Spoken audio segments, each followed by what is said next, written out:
ఒకరోజు రాత్రి శ్రీరాముడు సీతమ్మ నిద్రపోతుండగా లక్ష్మణుడు మాత్రం ఒక చేత్తో ధనుర్బాణాలు మరో చేత్తో ఖడ్గం పట్టుకుని అప్రమత్తంగా తన అన్నా వదులను కాపాడుతూ తిరుగుతున్నాడు. అది గమనించిన గుహుడు, నాయనా లక్ష్మణ, నీకోసం ఈ మెత్తని శయ్యని సిద్ధపరిచాను, నువ్వు హాయిగా విశ్రాంతి తీసుకో. ఈ అడవులలో జరిగే ఎలాంటి ప్రమాదాలనైనా ఎదుర్కోవడానికి నా అనుచరులు సిద్ధంగా ఉన్నారు. యుద్ధమే వస్తే నా వద్దనున్న చతురంగ బలాలన్నీ ఒక్కటిగా చేసి ఎదుర్కొంటాము. ఈ అడవి దారులన్నీ మాకు కొట్టిన పిండి.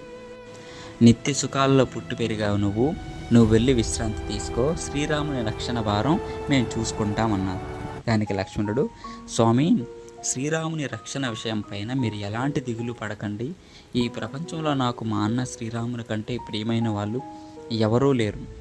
ఓ నిషాదరాజా, సీతమ్మతో కలిసి శ్రీరాముడు కటిక నేలపైన పడుకొని నిద్రపోతుంటే నాకు నిద్ర ఎలా వస్తుంది, అన్నపాదులు ఎలా రుచిస్తాయి, సుఖభోగాలు ఆలోచనలు ఎలా వస్తాయి? దేవతలు రాక్షసులు అందరూ కలిసి వచ్చినా కూడా యుద్ధంలో మా అన్న శ్రీరాముని ఎదుర్కోలేరు. అలాంటి మహావీరుడు నేలపైన పడుకొని ఉన్నాడు చూడు.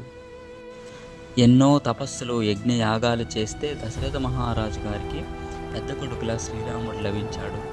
అలాంటి శ్రీరాముడిని అడవులకు పంపించడం వలన ఆ మహారాజు ఎంతకాలం జీవించి ఉంటాడో నాకైతే తెలీదు. ఈ కోసల దేశం త్వరలో అనాథ అవుతుందని భావిస్తున్నాను.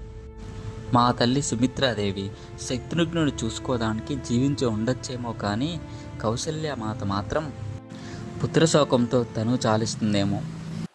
శ్రీరామునికి పట్టాభిషేకం చేయాలని తీవ్రమైన ఇష్టంతో ఉండేది. అనుకున్నదంతా తలకిందులయ్యిందని ఎంతగా కృషించిపోయి ఉంటుందో అని తనకు చెప్పుకొని బాధపడ్డాడు లక్ష్మణుడు అని గుహుడు శ్రీరాముణ్ణి అరణ్యవాసం నుండి అయోధ్యకు తీసుకుని వెళ్ళడానికి వచ్చిన భరతునితో చెప్పాడు.